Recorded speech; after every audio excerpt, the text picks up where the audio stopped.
Na entrevista de hoje aqui no Bandeirada, o nosso escolhido, o nosso piloto é Sérgio Sete Câmara. Nosso Serginho, meu amigo, é desses que eu considero sobrinho, né, Serginho? Não é isso mesmo? E aí, Regi, é um prazer, obrigado pelas palavras, é isso aí. Já nos conhecemos há muito tempo, é um prazer estar falando com você e com o Fred aqui no programa. Então vamos lá. A sua programação para o ano que vem é a mesma, Fórmula E. Isso é ponto final, né? Exatamente. A ideia é continuar na Fórmula E. Eu gostaria muito de poder seguir com a minha equipe. Acredito que a gente melhorou muito. Se for olhar a nossa evolução, a evolução da equipe, aliás, de 2020, os resultados que ela obteve, fazendo apenas, acho que 1 ponto. Os resultados que a gente teve agora em 2021 foi uma evolução muito grande. Eu espero poder seguir nesse trabalho, né? Porque a gente acaba se apaixonando lá pelo trabalho que a equipe vem fazendo. Eu queria ver, né, o resultado final e continuar com a equipe. Esse seria o meu objetivo, mas ainda estou nos acertos finais. Legal. O que você fala da última temporada, por exemplo, que você começou muito bem, logo na abertura em Riad, primeira fila, largando na primeira fila na corrida 1, segunda fila na corrida 2, e depois a equipe parou um pouco parou não teve evolução até Mônaco, né? Ficou com o carro usado até Mônaco, né? Carro velho. Isso, exatamente. Isso foi um dos problemas que a gente teve nessa temporada passada. A equipe, foi uma surpresa, na verdade, começar tão bem assim, Regi. A gente não esperava, né? Justamente por estar com o carro antigo e muitas outras equipes estarem com o carro novo, a gente esperava sofrer mais no início do campeonato, mas a primeira etapa foi uma surpresa. A gente larguei na primeira fila, cheguei em 4º lugar, e depois a gente, inclusive, não conseguiu manter aquele ritmo. O que eu acho que aconteceu ali foi o seguinte: na primeira etapa, a gente se beneficiou por ter um carro que a gente já conhecia, que a gente conseguia extrair o máximo, enquanto os outros tinham um carro que talvez tinha um potencial maior por ser um carro novo, mas eles ainda não sabiam operar aquele carro. Era a primeira corrida que eles estavam fazendo. Aí, a partir das outras etapas, a gente começou a apanhar mais. E foi só em Mônaco que a gente introduziu o nosso carro novo e tivemos que passar pelo mesmo processo de aprender o carro que as outras equipes passaram. E então, agora na parte final do campeonato, conseguimos andar bem de novo, consegui fazer mais superpoles em Nova York, em Londres, e também pontuar, né, em Londres. E passei perto de pontuar também em Nova York. Então, isso foi uma temporada positiva. Serginho, a gente vê um grid muito forte com pilotos de alta categoria, você inserido aí nesse grid. Mas é uma categoria completamente diferente de qualquer coisa que existe, né? Primeiro que o carro é totalmente elétrico, né? É uma categoria que usa muitos circuitos de rua. Eu queria que você fizesse uma comparação da Fórmula E, do estilo de pilotagem e também no ambiente que existe dentro da categoria, comparado com os outros campeonatos que você já disputou, né? Você disputou temporadas da Fórmula 2, inclusive, né? Realmente o grid, o nível de pilotos na Fórmula E é altíssimo. Talvez eu nunca corri Foi a primeira vez durante a minha carreira que você vai fazendo as categorias de base, né? Passa pelo kart, pela Fórmula 3, pela Fórmula 2. E esses grids sempre têm talentos muito grandes. Mas, na verdade, aquele grid ali de talvez 20 carros, 5 desses pilotos vão acabar se profissionalizando, ou até menos. Quando você chega num destino final, numa Fórmula E da vida, todos os pilotos ali foram muito bons nas suas gerações, né? Então você acaba tendo um grid que tem um nível mais alto do que uma Fórmula 2, com uma Fórmula 3. Então, a sensação na Fórmula E é que do primeiro ao 20º lugar, todos os pilotos ali são muito bons. E quando você olha o currículo de cada um desses pilotos, eles tiveram sucesso nas suas carreiras, nas suas categorias de base, em cada passo. Então, essa eu diria que é a maior diferença. E aí, logicamente, que comparado aos outros campeonatos que eu corri, existe a diferença do campeonato mesmo, né? Do formato do campeonato, do final de semana. A Fórmula E não se compara a nada. Não tem nada em um campeonato que é comparável à Fórmula E. Falando ainda em formato. Falando ainda em comparação, Serginho, obviamente o carro é completamente diferente e as equipes são diferentes em relação, por exemplo, à Fórmula 1, com quem você já esteve envolvido. Que diferenças você pode dizer para o público em relação à operação das equipes? A gente tem, obviamente, limitação de testes, né? Mas tem muito simulador. Como é que é a abordagem no desenvolvimento do carro na comparação entre a Fórmula E e, por exemplo, a Fórmula 1? Você que foi ligado aí à Red Bull, AlphaTauri, enfim. Então, na Fórmula E também existe um desenvolvimento, né? O carro, uma boa parte dele, parte traseira toda do carro, a parte que está debaixo do capô, é toda feita pela equipe. Então, quando você olha esteticamente o carro de Fórmula E por fora, parece que é um carro standard, né, para todas as equipes. Na verdade, não. A parte traseira, tudo que é o motor, a bateria também é standard para todos, mas tudo que é o motor, parte de suspensão traseira, diferencial, câmbio, tudo as equipes que fazem, barra de torção, mola, tudo as equipes. E isso dá muito espaço para o desenvolvimento. Enquanto a Fórmula 1 é ainda mais, né? A Fórmula 1 até o último parafuso do carro é a equipe que desenvolve. O chassi, tudo, né?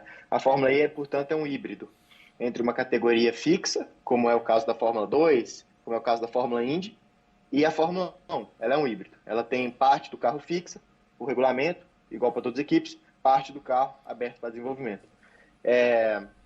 E o que acontece é justamente isso. Ela não tem tanto investimento, ela não tem tantas pessoas, ela não tem tanto pesquisa e desenvolvimento quanto a Fórmula 1, mas ela tem muito mais do que uma Fórmula Indy da vida. E acho que a tendência é que, com o passar dos anos, a Fórmula E vai abrindo cada vez mais o regulamento, dando mais espaço para as equipes desenvolver suas próprias tecnologias em outras áreas do carro, e que vai se acercando mais a Fórmula 1. Mas a diferença reflete em número de pessoas na equipe, número de dias de túnel de vento, de 7-post rig, né, que é para entender os pneus e desenvolver a parte de suspensão, enfim, todo esse tipo de pesquisa e desenvolvimento. E é nisso que reflete. O número de pessoas, o tamanho do time, sempre acaba nisso. Eu vou insistir num tópico aqui que o Fred tocou, que é o ambiente. Você nota... poucas vezes eu tive lá na Fórmula E, mas eu noto um ambiente um pouco melhor, mais amigável do que na Fórmula 1, não é não, Sérgio? Olha, eu acho que sim, Regi. A Fórmula 1 tem um ambiente meio pesado, realmente. Só quem anda por aquele paddock que sabe que pesa, né? E, nossa, cada um sente o peso de uma forma. Eu, como um jovem piloto ali, sabe, eu notava que é meio complicado estar ali. Eu não quero usar a palavra negativa, porque tudo é negativo, né? Mas a Fórmula 1 realmente tem um ambiente mais leve, mais amigável.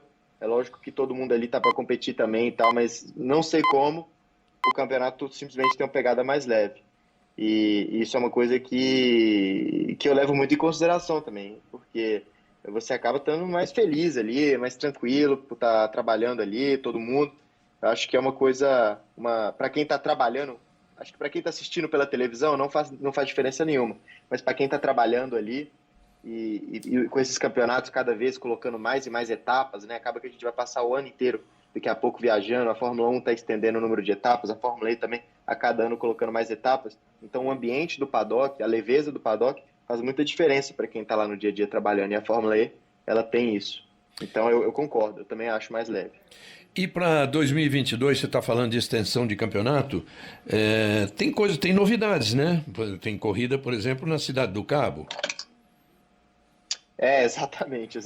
Tem várias pistas aí que eu não conheço. Essa é uma característica da Fórmula E. Ela, agora até mais por conta da pandemia, ela teve que mudar o calendário. Algumas cidades que tinham corrida agora e depois deixaram de ter por conta da pandemia, agora, quem sabe agora não vai voltar a ter, e outras que não queriam ter agora vão querer ter. Então, no campeonato normal, você faz o seu primeiro ano como estreante, você aprende as pistas, e depois é só um ano ali, outro aqui, que você vai precisar de aprender uma pista nova, porque as pistas, de modo geral, continuam as mesmas. Então você vai se aperfeiçoando naquelas mesmas pistas e vira um piloto especializado naquele campeonato, naquele circuito. A Fórmula ela não tem permitido isso. Até para os pilotos que estão ali há muitos anos, cada ano são pistas diferentes, né? esse ano passado teve Londres, por exemplo, que foi um circuito dos mais legais que eu já corri, com uma parte indoors, né? Uma parte fechada, uma parte externa, enfim, foi o meu primeiro ano completo, então para mim não fez tanta diferença. E agora, quando eu vou pro meu segundo ano, achando que eu já conheço as pistas, achando que vai ser tudo igual, eles vão lá e Muda. colocam Cape Town, Coreia, Canadá, China, que eu não tinha corrido, enfim, várias pistas aí que eu não conheço. Mas vai ter Londres, Nova York, Berlim, Roma, que você já conhece, né? Isso, algumas sim. Mas as que eu não conheço, também acredito que nenhum outro piloto conhece, porque todas essas são novas. Talvez a da China, eles façam, tá até escrito lá no calendário, né, que só vai ser China, mas não confirmaram a pista. Talvez seja em uma pista que já foi feita. Mas todas essas outras, a Coreia, Cape Town e Vancouver, vão ser em pistas novas para todos. Então acaba que, né, não dá vantagem a ninguém. Mas é legal, porque mesmo com vários anos de campeonato, você pegar outros pilotos que estão lá há 10 anos, você não pode nunca relaxar. Você precisa estar sempre ali aprendendo novas pistas, porque é um campeonato que o calendário vai tomando uma cara nova a cada ano. Pelo menos tem sido assim até hoje. Serginho, você falou em aprendizado, em nunca estar parado, e você é um exemplo muito eloquente da versatilidade, né? Você correu de Fórmula 3 aqui no Brasil, correu de Fórmula 3 no exterior, GP2, Fórmula 2, testou Fórmula 1, andou na Indy e agora andou de Porsche aqui no Brasil com o Pedro Boeza. Queria que você falasse um pouco para a gente dessa experiência de andar com Porsche e se você pretende expandir ainda mais esses horizontes aí, quem sabe até uma 24 horas de Le Mans. Não, essa é muito bacana, viu? Eu gosto mesmo de estar. É isso que você falou, eu gosto de estar pilotando. Tem piloto que prefere se especializar mais em um campeonato. Eu acredito muito em estar andando em tudo, estar aprendendo, sabe, experimentando carros diferentes. Eu noto que isso me faz bem, me torna um piloto mais completo. E foi justamente com esse pensamento que eu aceitei esse convite do Pedro de correr aqui na Porsche. Eu nunca tinha andado em uma pista de corrida, num carro de turismo na minha vida. Então, eu sou um piloto de 23 anos e que nunca tinha andado num carro de turismo. Quer dizer, estava começando a me incomodar. Então, eu vi isso como uma oportunidade para aprender aqui no Brasil, num ambiente que eu me sinto confortável. E aí fui e adorei, achei o campeonato super legal. Chegamos em quinto lugar, que para mim foi um resultado bacana também. E espero poder repetir. Gostei muito do campeonato, essa é a verdade. Na verdade, a ideia é fazer outra etapa com o Pedro, a próxima do Endurance, em dezembro, lá em Interlagos. E respondendo a sua outra pergunta, falando sobre outros campeonatos, lógico, eu tenho essa que você falou então, Le Mans, é uma que está no meu radar aí para o futuro, de correr, tá experimentando novos carros, novos campeonatos. E desde que a Fórmula E permita, né? Assim, hoje em dia a Fórmula E é um campeonato que permite isso. Principalmente conciliar com a WEC, é uma coisa que até os pilotos de ponta fazem, né? Era de se esperar que quem não dedica 100% do tempo do campeonato é os pilotos que não estão 100% interessados no campeonato. Mas na Fórmula E isso não é uma verdade. Você vê o Da Costa, o Van Dorn, enfim, agora não vou lembrar todos de ordem, mas tem uns 4, 5 pilotos ali de ponta que compartilham o calendário da Fórmula E com o da WEC. E os campeonatos, inclusive, fazem isso de propósito, para que os pilotos possam. Então, desde que a Fórmula E permita isso, que o número de etapas no ano permita conciliar os dois campeonatos, segue sendo o objetivo meu. Um assento na WEC e fazer essa corrida de endurance, eu gosto muito. E o Da Costa, inclusive, também gosta de participar aqui no Brasil, né? Como você fez agora na Porsche, ele está sempre presente aqui. Ganhou a corrida da Stock Car, inclusive, né? E fez bonito aqui. Mas eu vou te contar um segredinho. Sabia, Sérgio, que nenhum brasileiro venceu as 24 horas de Le Mans na categoria principal na história?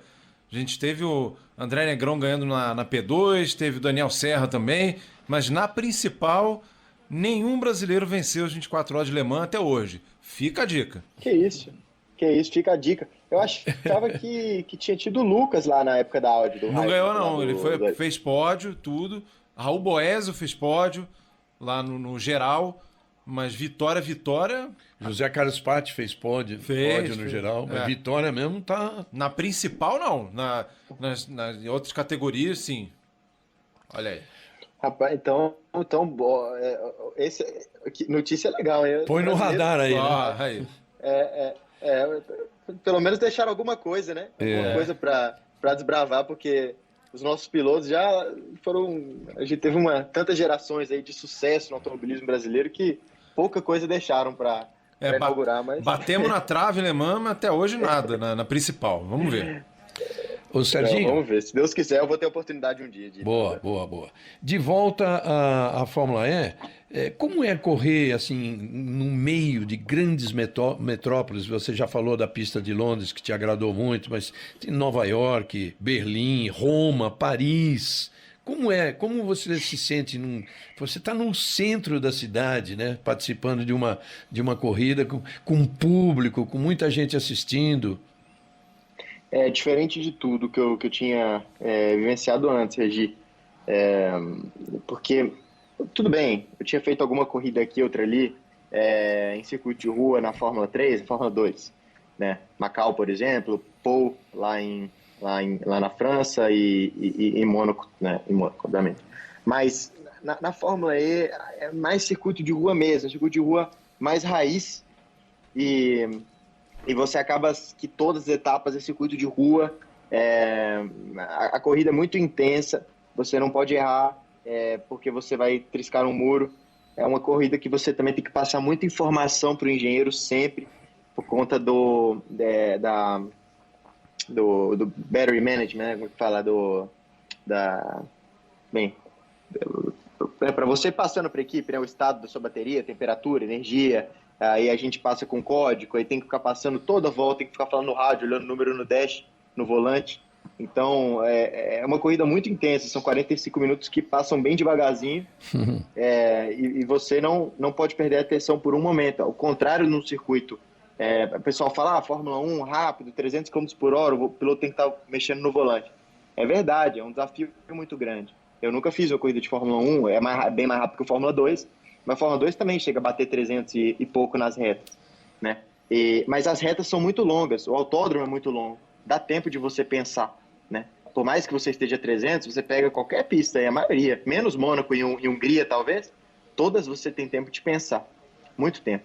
Então, a Fórmula E não, tem pista que você não tem nenhuma reta para olhar para o volante, fazer as coisas com calma, só muro para cá, muro para lá, e você não está a 300, beleza, você está a 200, mas proporcionalmente aqueles 200, com a aderência que você tem, com o downforce que você tem e com o tamanho da pista, é muito pior, assim, sabe? Você tem uma margem para errar muito, muito menor.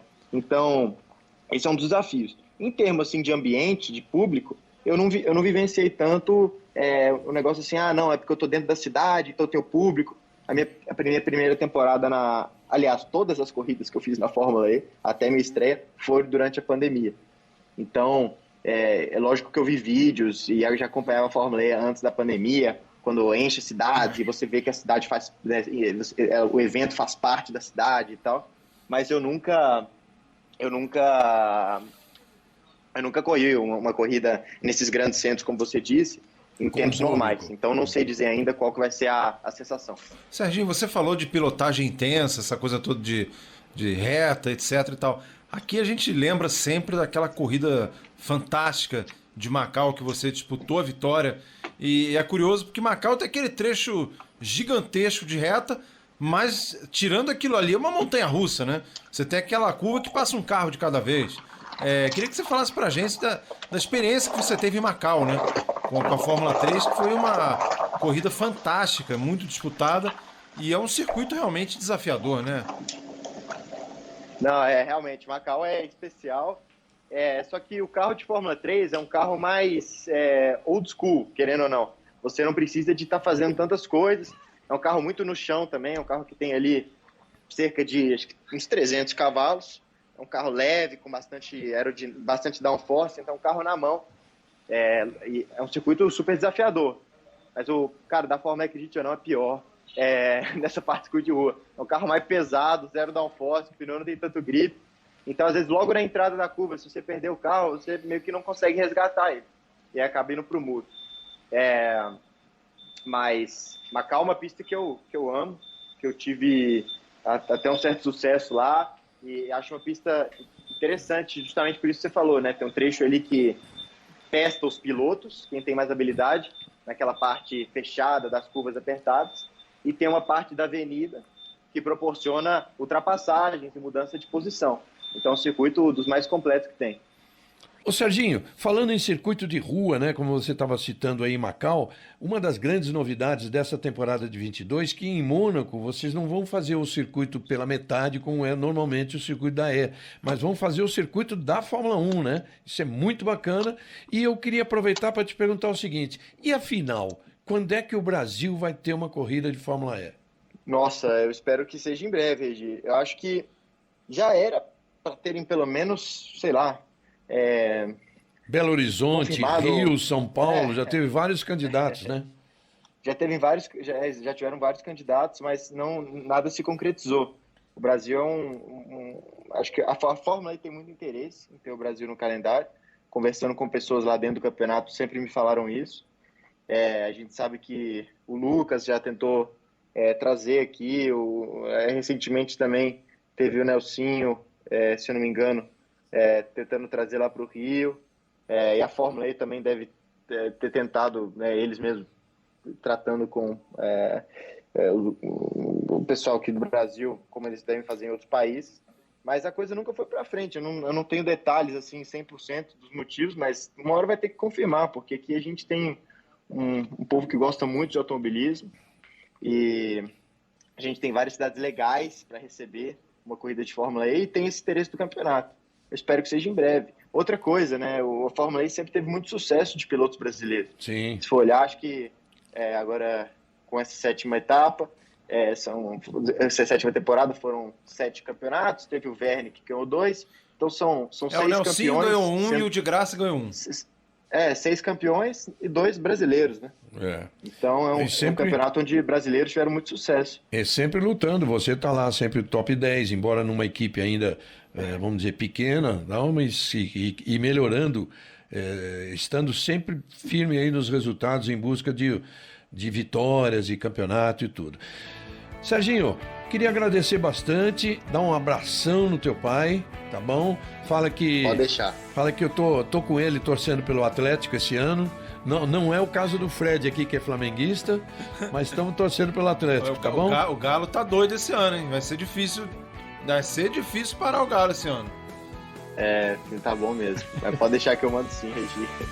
Pode deixar. Tá bom, Serginho. Muito obrigado. Aqui estamos às ordens para você. Esse microfone aqui do Bandeirada tá sempre... A hora que você tiver uma novidade é só dar um toque pra gente, tá? Quando for começar o campeonato de 22, a gente também tá firme aí contigo. Começa acho que logo em janeiro, né? E tamo nessa. Exatamente. Então... Final de janeiro o campeonato começa lá na Arábia. Legal. Estamos te esperando, então. Muito boa sorte, que tenha uma grande temporada. Nós vamos estar acompanhando por aqui, tá? Valeu, Regi. Valeu, Fred. Obrigado pela oportunidade. Um prazer estar falando aqui com vocês e com todos que acompanham o programa aí. Boa sorte, Serginho. As portas estão sempre abertas aqui. Obrigado, hein? Abração, velho.